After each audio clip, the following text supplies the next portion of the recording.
The mountains outside Kabul. As we drove south down the Logar Road towards the Pakistan border, we met the first convoy of Soviet troops pulling out, withdrawing north towards the Afghan capital, eventually heading for the Soviet Union. The conscripts are dirt encrusted and battle-weary. They've left behind Soviet colleagues and Afghan troops fighting fiercely to keep the road open and hold military positions.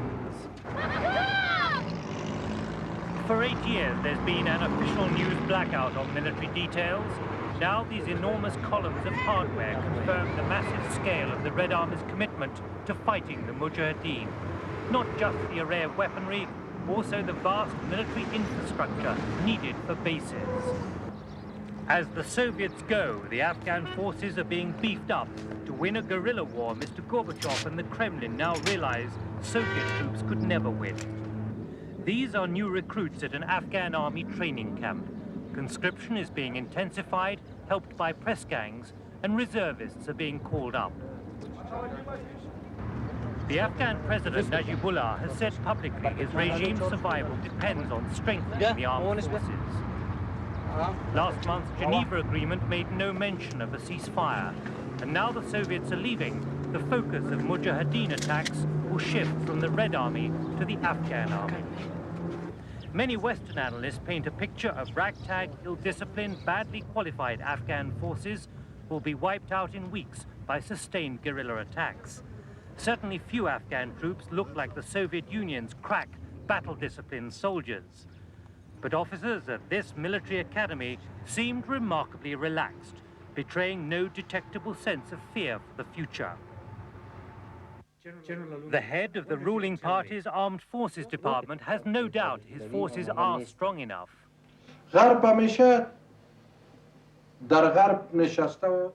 Sitting in the West, they are judging about Afghanistan, but we know about the real situation of Afghanistan, whether we can defend or not, but we are sure that we can defend.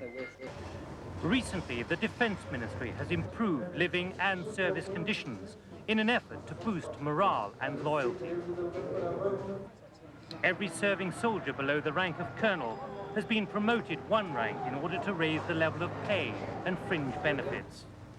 But in the end, the key question will be the level of Soviet influence.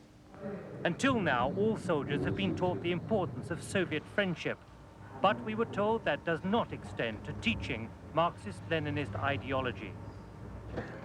But the Afghan forces will still be significantly reinforced by the continuing presence of Soviet military advisors after the troops go.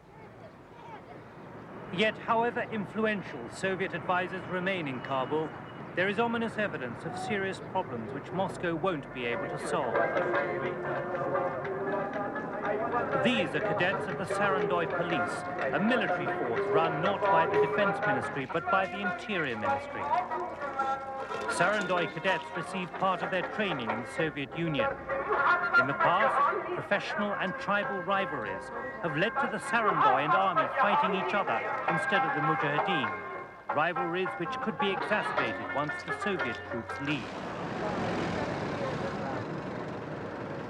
Another matter which must concern Moscow is that while Afghan forces control the visible security in Kabul by day, at night it's still Soviet tanks and armor which patrol the streets and guard key intersections.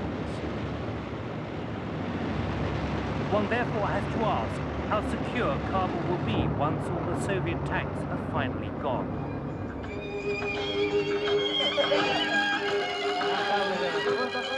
The regime believed Kabul is secure, and 10 miles outside the capital, Afghans happily relax on the outer edge of the security zone. Here in the hills, there's a ring of steel designed to stop the ravages of war reaching Kabul. But beyond the lake, control of the valley and mountains swings between the government and the Mujahadeen, putting the guerrillas within bombing and rocket range of Kabul.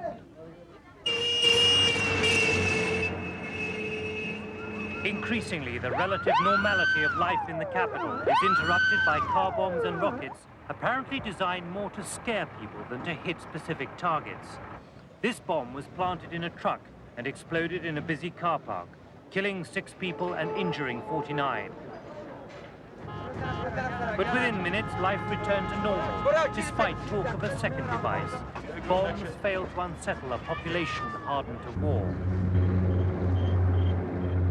With Afghan forces already withdrawing or being driven out of outposts near the Pakistan border, the Mujahadeen, backed by the West, believe it's just a matter of time before the Kabul government loses control of large swathes of rural Afghanistan and perhaps several cities.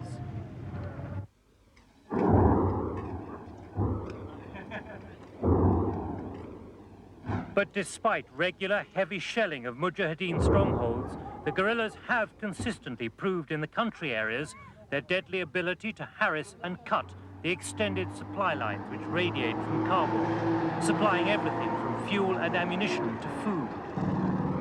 Until now, these supply lines have enabled the regime to keep control of the main cities and dominant positions like this missile battery. The Afghans will now take over Soviet bases and some hardware, although it's not clear how much. But the guerrillas believe they'll eventually overrun what the Soviets leave behind. The response of the Kabul government is to construct several layers of defense. These advanced Soviet-built Mi-24 helicopter gunships have already shown their lethal ability to track and destroy Mujahideen units in the hills. The main guerrilla countermeasure is the American Stinger missile. In villages, the government has established a network of militia gunmen and informers by buying the loyalty of tribal elders.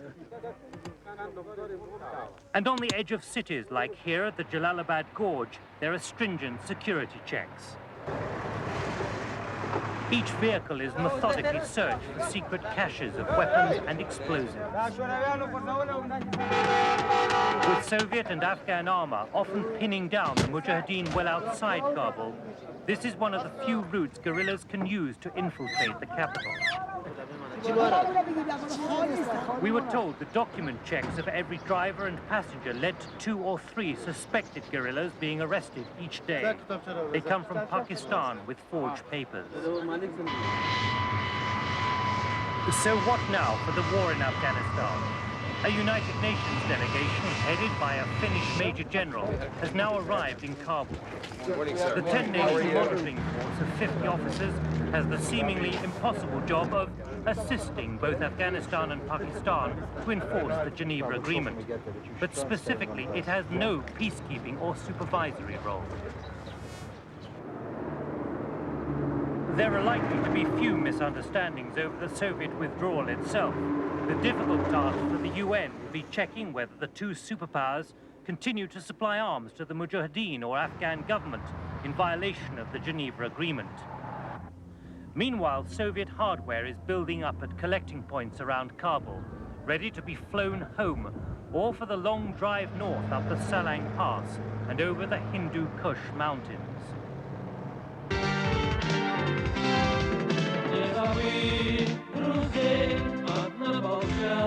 We will never forget these Afghan veterans sing on what's become a best-selling Russian record.